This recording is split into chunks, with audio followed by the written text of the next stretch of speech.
साथियों इस शॉर्ट्स में मैं आपसे बात करने जा रहा हूँ एनएचएम के आज जो 3 कैडर के रिजल्ट आए हैं उनके लिए फाइनल सिलेक्शन के लिए आपको कैसे चेक करना है कि आपका फाइनल सिलेक्शन होगा या नहीं होगा रैंक से, उसके बारे में चर्चा करूंगा। शॉर्ट्स पसंद आए तो शॉर्ट्स लाइक कीजिए, चैनल जरूर सब्सक्राइब कीजिए क्योंकि एनएचएम के सभी कैडर के रिजल्ट आ चुके हैं। अब शुरू होगा दस्तावेज सत्यापन का प्रोसेस। तो दस्तावेज सत्यापन को लेकर जिस भी कैडर को लेकर विभाग की ओर से अपडेट आएगी आपको इस यूट्यूब चैनल के माध्यम से बता दिया जाएगा।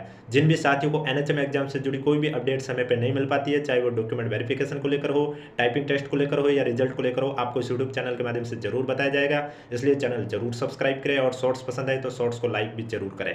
तो चलिए अब बात करते हैं कि फाइनल सिलेक्शन के लिए आपकी जो रैंक है वो सेफ है या नहीं है, वो आपको कैसे चेक करना है।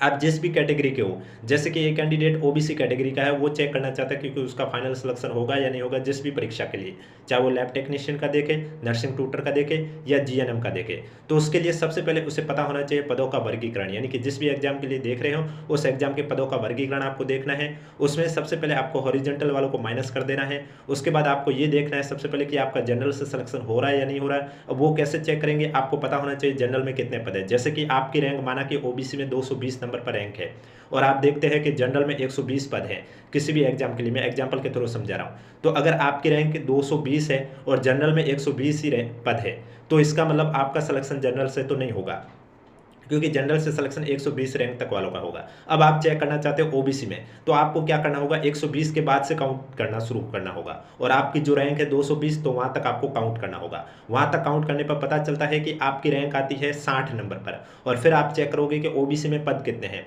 तो ओबीसी में पद आप देखते हो कि 80 पद है, इसका मतलब आपका फाइनल सिलेक्शन हो जाएगा। यानी कि आपका फाइनल सिलेक्शन होगा या नहीं होगा ये डिपेंड करता है कि आप जिस भी कैटेगरी में हो उसमें कितने पद है और जनरल कैटेगरी में कितने पद है। अगर आपकी रैंक जितने पद है उसके अंदर आ रही है तो आपका फाइनल सिलेक्शन होगा, अन्यथा आपको फिर डिपेंड करता है, अगर आप थोड़ा पास हो तो फिर डिपेंड करता है कि आपसे पहले वाला कैंडिडेट कोई अगर दस्तावेज सत्यापन नहीं कराए या फिर किसी और भर्ती में लग गया वो उसमें नहीं जाना चाहता है तो वो उस पर डिपेंड करता है। और राज्य में इसमें पदों में वृद्धि को लेकर यानी कि लैब टेक्नीशियन और नर्सिंग ट्यूटर के पदों में वृद्धि को लेकर अब नहीं होगी, क्योंकि आपने देखा होगा आरएसएसबी बोर्ड का रूल है कि रिजल्ट से पहले पदों में वृद्धि का संशोधित विज्ञप्ति जारी कर लेते। फिर चाहे आपने एनएचएम के किसी भी कैडर के रिजल्ट को देखा होगा, लेकिन आज रिजल्ट भी जारी हो चुका है लेकिन राज्य में इसमें संशोधित विज्ञप्ति जारी नहीं हुई। इसका मतलब अब जारी नहीं होगी, क्योंकि 2 दिन पहले ट्वीट के माध्यम से उन्होंने भी संभावना बताई थी। अधीनस्थ बोर्ड के अध्यक्ष आलोक राज ने, उन्होंने 100% नहीं बोला था, उन्होंने बस संभावना बताई थी। तो वो अब पदों में वृद्धि की जो वर्गीकरण है वो जारी नहीं हुआ, इसका मतलब अब